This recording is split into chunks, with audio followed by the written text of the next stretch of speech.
Hi, my name is Sakshi and I'm a UX designer in training. A few days back, I was sitting in my living room wondering about this dynamic space. I want to understand how a space that we label as living room works for different people and transforms as per their needs. So, here's my attempt to show and enhance your living room with the help of design thinking. Have you ever stumbled and hurt your toe while looking for a switchboard to turn on the light as you entered your living room? Well, you are not alone. I have been there, and so do others. It is my attempt to provide a solution for this problem with the help of design thinking approach. Now you may ask, what is design thinking? Design thinking is basically a process to question the obvious, to reformulate our beliefs, and to redefine our existing solutions and approaches. It consists of 5 steps: empathize, define, ideate, prototype, and testing.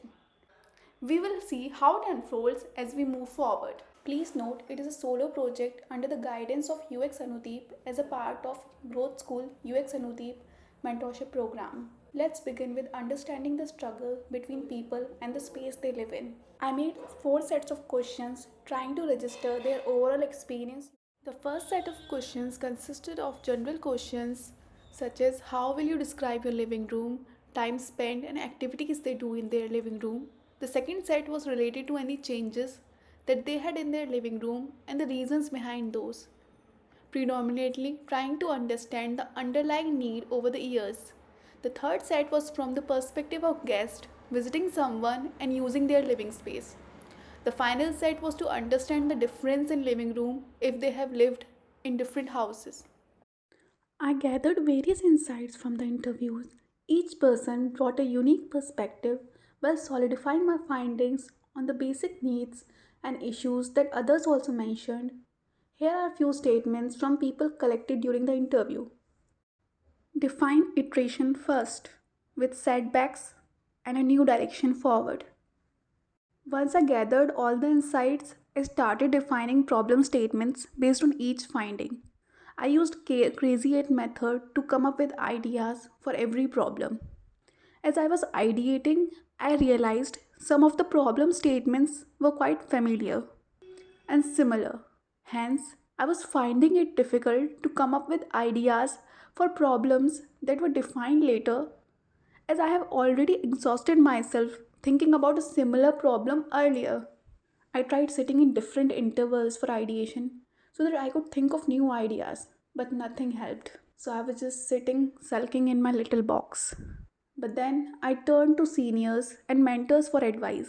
I began questioning my peers to learn about their approach, and I got similar response from all the sources. Define the problems again. The problem statement should have depth and tell how you reach that statement. Focus on the why. I realized my mistake and begin with a plan of action. I realized earlier that my problem statements were not having the why defined strongly. So I went back to the insights and used statements from people to support my problem statements. I clubbed together similar problem statements and focused on the emerging themes. Also, I brainstormed keywords. Now, what is keyword? Like any word that came to my mind looking at the problem statement and the why. And with this plan of action, we move forward to the second define iteration. I began by making clusters of similar problem statements and supporting them with words from people. It helped me connect with people while ideating since I could look at sentences from real people. Further, the keywords also helped me build on the problems. I could see 4 themes emerging while working on my problem statements. People are concerned about cleanliness, safety, accessibility, and comfort in their living rooms. I began ideating the traditional way, that is, doodling my ideas on paper. Then I went to sites like IDEO and YouTube to refine the concepts and look for better words to define my ideas. This step helped me to look at the existing products related to my ideas and focus on ideas that fill the gap in the market. Here are some ideas from my idea bucket. From more than 80 ideas, I selected 3 ideas which will improve the accessibility, safety, and comfort of the living room. Among the top 3 ideas, that is an intuitive switchboard, sofa cum bed with nested tables, door lock, and finger pinch guards, I selected the first idea, mainly because switchboard is the first item people interact with when entering a room, so they should be intuitive. Also, parents are often worried about their child's safety when it comes to switchboard. And I guess the most important for us nowadays, that is the safety of our phones. Phones are often left balanced over the charger or kept nearby while they are charging.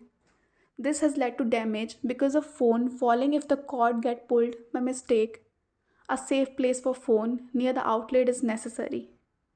If I had to define prototype in one line, it would be switchboard with icons, childproof outlet covering, and attached tray for our beloved phones and other necessary items. First, I redesigned the switchboard to make it more accessible and safe. I came up with a pair of two switches to decrease the load of choice on people. Then, I thought of LED lit icons to tell about the switch functionality even in dark. This will serve two purposes. First, the icons help in recognizing the switch function in an instant. Second, they are LED lit so people can easily switch on the light as they enter a dark room. Also, I gave an inside plastic covering to the outlet to make it safe for toddlers and kids. Second, I came up with an additional feature that is a tray under the switchboard for people to keep their phone while charging and other important stuff as well. Now, the main question here is how is this feature helpful? So, the first function is to keep our phone balanced and safe when it is being charged. And since the switchboard is often situated near the entrance, there is less chance of forgetting the phone when you are heading out. The tray also serve as a welcome plate come hanger when it is not in use as a tray.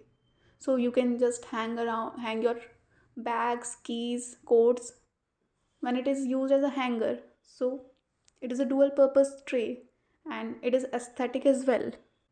I went back to the people I have interviewed to test my design. The first concern was that the person had to go and stand near the switchboard every time he want to use his phone while it is on charging. In order to solve this issue, I thought of having an additional wireless charger or wire extension along with this tray to facilitate such situations. Given more time, I will come up with a better solution.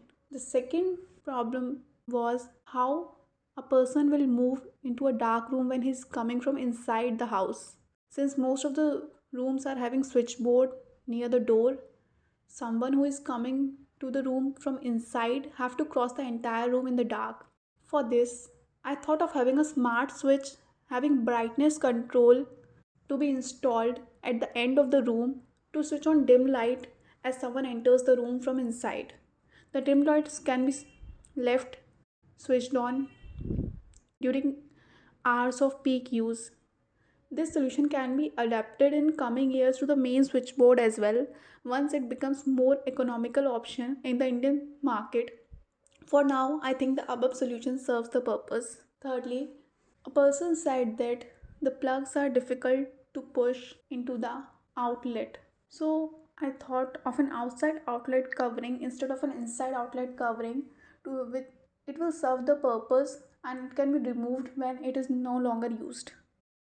Finally, we are at the end. This was my first ever UX project. More than the output, I'm happy that I've gone through the whole design thinking process to complete this project and learn along the way.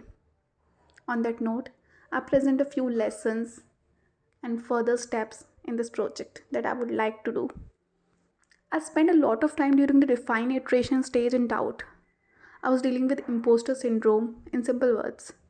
I could have utilized that time better if I had discussed with my mentors, seniors, and peers earlier to clear my doubts. I would have made a digital prototype if I had a little more time. Although sketching on paper helps visualize the prototype better, I wish to make an aesthetic prototype. Further, I would like to solve the lighting issue. The lighting connects to the switchboard. I want to solve that issue as well using smart switches with the ceiling and accent lighting. I didn't include it here because it would make the solution complex. I wanted to provide a solution which can be easily adopted so that it can roll out faster and people can benefit from it. Lastly, I want to devote more time to work on the feedback and refine the solutions. Thank you for watching the video till here. Please give your feedback in the comments.